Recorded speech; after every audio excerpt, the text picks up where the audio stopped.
ఓం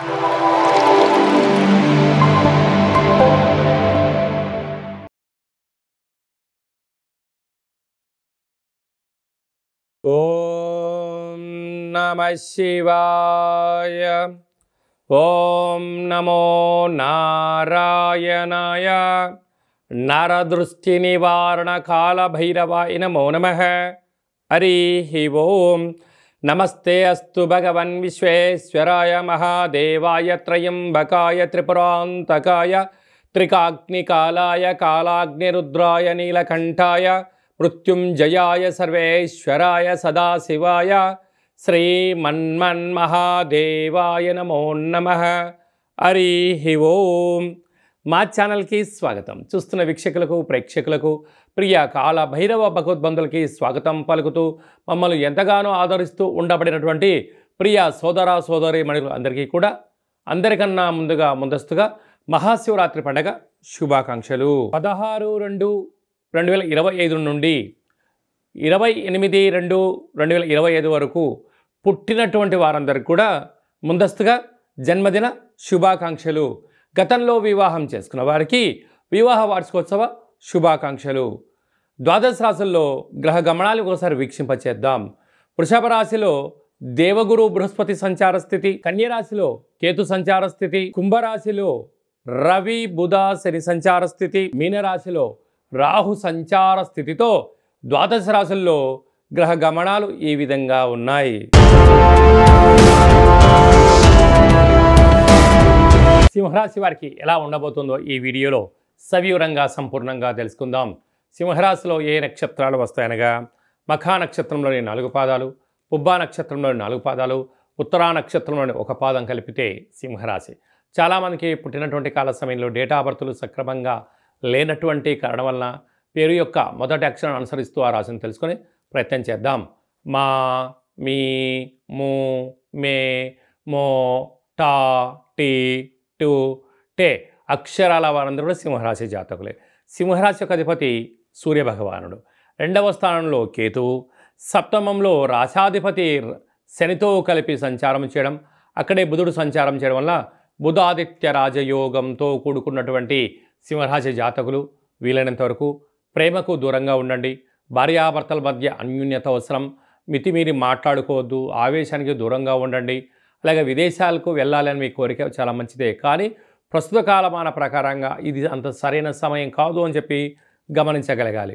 వీలైనంత వరకు ప్రభుత్వ అధికారులతో, పై అధికారులతో, అలాగా రాజకీయ భవిష్యత్తు వారితో, ధనవంతుడితో, అదృష్టవంతుడితో సింహరాశి జాతకులు పెట్టుకోకూడదు. కారణం ఏమిటనగా అదృష్టం వారి చెంత ఉండడం వల్ల మీరు ఫలానా అంటే కూడా మీపైన నిందలు మోపే పరిస్థితి చాలా అధికంగా ఉంటుందని చెప్పి గమనించాలి. అష్టమంలో శుక్రరాహుల సంచార స్థితి మీ కార్లు, ఫోన్లు, ల్యాప్టాప్లు, బ్యాంకు యొక్క లావాదేవీలు, ఓటీపీలు చాలా భద్రపరుచుకోగలరు. లేకపోతే అనంతమైనటువంటి సంపద గాలిలో కలిసిపోయే పరిస్థితి ఉంటుంది. ప్రధానంగా సన్సెక్స్ బిజినెస్ చేసేటువంటి వారు కానీ, ఆర్డీఓ, ఎంఆర్ఓ, కలెక్టర్, సెక్రటరియట్లో పనిచేసే వారందరూ కూడా మీపై నిత్యము నిఘా నేత్రం ఉంది అని చెప్పి గమనించాలి. అలాగా మితిమీరినటువంటి వాగుడు వాగారనుకోండి, అవి ఫోన్లలో, టీవీ ఛానళ్ళలో రికార్డింగ్ చేసుకొని మిమ్మల్ని బెదిరించే ప్రయత్నం జరగబోతుంది. కనుక వీలైనంత వరకు మౌనం, ధ్యానం, ఏకాగ్రత, దేవాలయ దర్శనం, ప్రశాంత వాతావరణం ఏర్పరచుకోగలగాలి. మీరు ఈ వీడియో చూస్తున్నారు అన్నట్లయితే మహాదేవుడికి సేవ చేసే సమయం ఆసన్నమైంది అని చెప్పి మీరు గుర్తుపెట్టుకోగలగాలి. మహాదేవుడు సిద్ధంగా ఉన్నారు. మీరు ఎప్పుడు వస్తారా, ఎప్పుడు స్మరిస్తారా, మీకు ఆశీస్సులు ప్రసాదించడానికి భగవంతుడు సిద్ధంగా ఉన్నారు. కనుక మహాశివరాత్రి సందర్భంగా గోధుమలతో కూడుకున్నటువంటి ధాన్యాభిషేకం చేయడం వలన సప్తమంలో ఉండబడినటువంటి త్రిగ్రహ కూటమి దోషం తొలగి ఆయురారోగ్యాలు కలిగి ఉన్నతమైన ధనపరమైనటువంటి ఐశ్వర్యము సింహరాశి వారి సొంతం కాబోతుందని చెప్పి గమనించాలి. రాజ్యస్థానంలో గురు సంచార స్థితి ఉండడం వలన ప్రమోషన్స్కు ప్రయత్నం చేయడం కానీ, అలాగనే ఏకాదశి స్థానంలో లాభస్థానంలో కుజుడు సంచారం చేయడం వలన స్థిరాస్తులు, చరాస్తులు, భూములు, క్రయ విక్రయాలు ఆనందాన్ని, ఆరోగ్యాన్ని కట్టబెట్టబోతున్నాయి. ప్రభుత్వ ఉద్యోగస్తులు, ప్రైవేట్ రంగంలో ఉండబడిన వారు, ఫైనాన్స్ వ్యాపారస్తులు, గోల్డ్ షాప్ నడిపించేటువంటి వారు, అలాగే మీడియేటింగ్ బిజినెస్ చేసేటివారు, రియల్ ఎస్టేట్ బ్రోకర్స్కి ఇది చాలా మంచి కాలము అని చెప్పి గమనించాలి. ఫిబ్రవరి మాసంలో, మాఘమాసంలో, ద్వితీయార్థంలో ముఖ్యమైనటువంటి పండుగల గురించి క్లుప్తంగా సవివరంగా సంపూర్ణంగా తెలుసుకుందాం. 21వ తారీఖున మాఘమాస బహుళ అష్టమి, విశేషమైనటువంటి అష్టమి శుక్రవార సందర్భంగా, కాళాష్టమి సందర్భంగా కాళభైరవ స్వామికి స్మరణ, ధ్యానము, పుష్పాండ దీపము యోగదాయకం అని చెప్పి కూడా గమనించాలి. అలాగనే 26వ తారీఖున త్రయోదశి మాస శివరాత్రి, జన్మకో శివరాత్రి అని చెప్తూ ఉంటారు. 11 మాసాలలో 11 మాస శివరాత్రులు, ఒక్క మహాశివరాత్రి పండుగ సందర్భంగా మనమందరం కూడా మహాదేవుడికి యథాశక్తిగా, భగవంతుడికి ఫలం పత్రం పుష్పం తోయం అన్నట్టుగా యథాశక్తిగా భగవంతుడికి ఒక కృతజ్ఞతాభావంగా జలంతో అభిషేకం చేస్తే ఆయుష్, పంచామృతాలతో అభిషేకం చేస్తే ధన సంపద, అలాగే మనకు కింద 16 పండ్లు పైన 16 పండ్లు ఎలా ఉంటాయో 16 రకములైనటువంటి ద్రవ్యాలతో అభిషేకం చేయడం వలన అపార కుబేర సంపన్నులు అవుతామని చెప్పి గమనించగలగాలి. కనుక మహాశివరాత్రి రోజు యథాశక్తిగా దైవనామస్మరణ, ఆధ్యాత్మిక చింతన, అభిషేకము, జాగరణ, స్వామివారికి కళ్యాణ మహోత్సవంలో పాల్గొనడం, ఆ అక్షంతల శిరస్సు పైన వేసుకోవడం వలన గృహంలో ఉండబడినటువంటి వాస్తుదోషం, జాతకంలో ఉన్న గ్రహదోషం తొలగి అఖండ ఆయుర ఆరోగ్యాలని మహాదేవుడు ప్రసాదిస్తాడని చెప్పి గమనించగలగాలి. అదే కాకుండా 27వ తారీఖున విశేషమైనటువంటి గురువారము ధనిష్ఠా నక్షత్ర సందర్భంగా మాఘ అమావాస్య, అంటే మాసానాం మాఘమాసం అని చెప్పి మనము వేదాలు చెప్తూ ఉంటాయి. ఆమాకావై అంటుంటారు. ఆషాఢ మాసం, కార్తీక మాసం, మాఘము, అలాగా ఈ 4 మాసాలు అద్భుతమైనటువంటి మాసాలు కనుక ఈ మాఘ అమావాస్య రోజున దేవుడికి స్మరించడం, అలాగనే సముద్ర స్నానం, దీపం దానం చేయడము, ఇంట్లో కూష్మాండ దీపాన్ని ఏర్పాటు చేసుకోవడం, నారికేల దీపాన్ని ఏర్పాటు చేసుకోవడం, అంటే అమావాస్య తిథి ఎందున గగనంలో చంద్రభగవానుడు శూన్యమవ్వడం వలన ఇంట్లో మనం అష్టముఖ స్వరూపమైనటువంటి కూష్మాండ దీపం పెట్టడం వలన గృహంలో ఉండబడిన అష్ట కష్టాలన్నీ తొలగిపోయి అష్ట ఐశ్వర్యం స్వాగతం పలుకుతామని చెప్పి గమనించాలి. ఇలాగ కుదరలేనటువంటి వారు అందరూ ఈ కింది నెంబర్ సంప్రదించినట్లయితే, మీ గోత్రనామాలు పంపించినట్లయితే మాఘాష్టమి అమావాస్య తిథి ఎందున కాళభైరవ స్వామి యొక్క దేవాలయంలో మీ పేరుపైన గోత్రనామాలతో అర్చన చేయడం, అభిషేకం చేయడం, కుష్మాండ దీపాన్ని ఏర్పాటు చేయడం, కాళభైరవ సౌభాగ్యం ముడుపును ఏర్పాటు చేస్తూ స్వామివారి యొక్క ఆశీస్సుల కోసం వీడియో కాల్ ద్వారా చూపించి ప్రసాదాన్ని ఇంటికి పంపించడం జరుగుతుందని చెప్పి గమనించాలి. అలాగే మహాశివరాత్రి సందర్భంగా మన యొక్క దేవాలయంలో మహాదేవుడికి రుద్రాక్ష స్వరూపమైనటువంటి ఆ రుద్రాక్షలతో భగవంతుడికి తులాభారాన్ని ఏర్పాటు చేయడం, అలాగనే అక్షర తులాభార మహోత్సవ కార్యక్రమాన్ని కూడా ఏర్పాటు చేయడం జరిగింది. అంటే భగవంతుడికి ఫలం, పత్రం, పుష్పం, తోయం ఎలా చెప్పుకుంటామో యథాశక్తిగా ఒక 27 సార్లు ఓం నమ శివాయ అనేటువంటి నామాన్ని రాసిన పత్రాలతో మహాదేవుడికి అక్షర తులాభార మహోత్సవ కార్యక్రమాన్ని ఏర్పాటు చేయడం జరిగింది. అలాగనే సహస్ర శివలింగాలకు అభిషేకము, అలాగనే భక్తులకు ఐశ్వర్యం కోసం, ఆనందం కోసం రుద్రాక్షలతో తులాభారం, అలాగనే తిరుమల వెంకటేశ్వర స్వామి యొక్క క్షేత్రంలో రూపాయి బిళ్ళలతో తులాభారం చేసి యోగాన్ని ఎలా కలిగిస్తారో మన శివభక్తులకందరికీ కూడా రూపాయి నాణ్యములతో తులాభారం చేయించి భగవంతుడి యొక్క ఆశీస్సుల కోసం ఏర్పాటు చేయడం జరిగింది.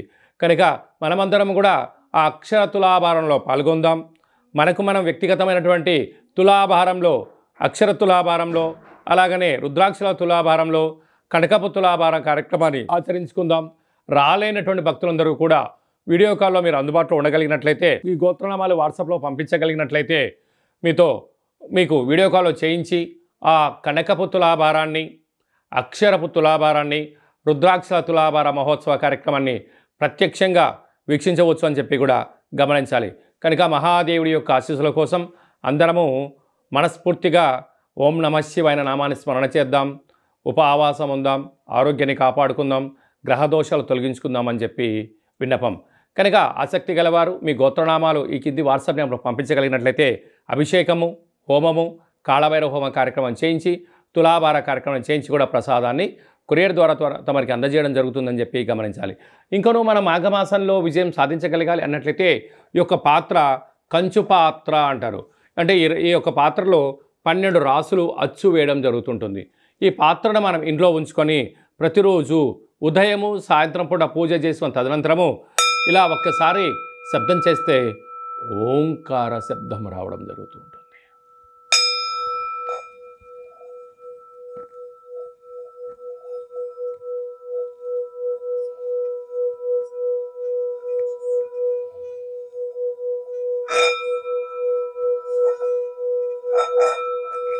ఈ యొక్క ఓంకార శబ్దాలను సృష్టించడం వల్ల మహాదేవునికి మనం అనుకుంటున్న కోరికలు వినవించుకోవడం, అనుకున్న పనులు విజయం సాధించడం, మనిషి శరీరంలో ఉండబడినటువంటి షట్చక్రాలైనటువంటి మూలాధార, స్వధిష్టాన, మణిపూరక, విశుద్ధ, అనాహత, ఆజ్ఞాన చక్రాలు వికసింపచేయడం, బ్రహ్మజ్ఞానం కలుగుతుంది, అదృష్టం కలుగుతుందని చెప్పి గమనించాలి. ఈ యొక్క అక్షయ పాత్రతో పాటు మీకు ప్రత్యేకంగా కాలభైరవ హోమము, 20 రకాల వస్తువులతో దిష్టి తీయించడం ఏర్పాటు చేయడం జరుగుతుంది. కనుక ఈ స్వామివారి యొక్క పాత్రను సొంతం చేసుకోవాలనుకున్న వారందరూ ఈ కింద నెంబర్ను సంప్రదించినట్లయితే, మీ అడ్రస్ పంపించినట్లయితే కొరియర్ ద్వారా కాళభైరవ స్వామికి అక్షయ పాత్ర అందజేయడం జరుగుతుందని చెప్పి గమనించాలి. మీ వ్యక్తిగత జాతకం తెలుసుకోవాలనుకుంటున్నారా? మీ పేరు, పుట్టినటువంటి తేదీ, నెల, సంవత్సరం, సమయం రాసి పంపించినట్లయితే 100 సంవత్సరాల జాతకాన్ని సవివరంగా, సంపూర్ణంగా, క్లుప్తంగా వ్రాయించి పంపించి మీరు పుట్టినప్పుడు గ్రహ గమనాలు ఎలా ఉన్నాయి, ప్రస్తుతం ఎలా ఉంటున్నాయి, రాబోయే కాలంలో ఎలా ఉండబోతున్నాయో సవివరంగా, సంపూర్ణంగా తెలియజేయడం జరుగుతుందని చెప్పి గమనించాలి. చాలామందికి పుట్టినటువంటి కాల సమయంలో డేటా ఆఫ్ బర్త్లు లేనటువంటి వారికి మీ పేరు యొక్క మొదటి అక్షరాన్ని అనుసరిస్తూ రాశిని తెలియచేస్తూ గ్రహ గమనాల్ని ఒకసారి వీక్షింపచేస్తూ భూత, భవిష్యత్, వర్తమానాన్ని రమణ శాస్త్రం ద్వారా అనగా గవ్వళ ద్వారా కాళభైరవ ఉపాసన చేత భూత, భవిష్యత్, వర్తమానం తెలియజేయడం జరుగుతుంది. కనుక జాతకాన్ని తెలుసుకుందాం, జీవితంలో అడ్డంకులను తొలగించుకుందాం, ఐశ్వర్యానికి, ఆనందానికి స్వాగతం పలుకుతామని చెప్పి గమనించాలి. కనుక జాతకాన్ని తెలుసుకోవాలనుకుంటున్న వారందరూ ఈ కింది నెంబర్ను సంప్రదించి అపాయింట్మెంట్ తీసుకొని సంప్రదించగలరు. అందరికీ శుభం, జయం, లాభం జరగాలని కోరుకుంటూ ఆశీర్వచనం. శతమానం భవతి శతాయు పురుష సతేంద్రియ ఆయుష్యేవేంద్రియే ప్రతిష్టతి ధనం ధాన్యం బహుపుత్రలాభం శత సంవత్సరం దీర్ఘమాయు సర్వే జనా సుఖినో భవంతు లోకా సమస్తా సుఖినో భవంతు సర్వం శివార్పణమస్తు. మరొక్కసారి మహాశివరాత్రి శుభాకాంక్షలు. ఈ వీడియో మీకు నచ్చినట్టయితే లైక్ చేయండి, షేర్ చేయండి, మా ఛానల్ని సబ్స్క్రైబ్ చేసుకోండి. మేము చేస్తున్న వీడియోలు, ఆధ్యాత్మికమైన వీడియోలు అందరికన్నా ముందుగా మీరు చూడాలి అన్నట్టయితే గంట సింబల్ను ప్రెస్ చేయండి, అలానే బటన్ తెలియజేయండి. భగవంతుడి యొక్క ఆశీస్సులు పొందండి.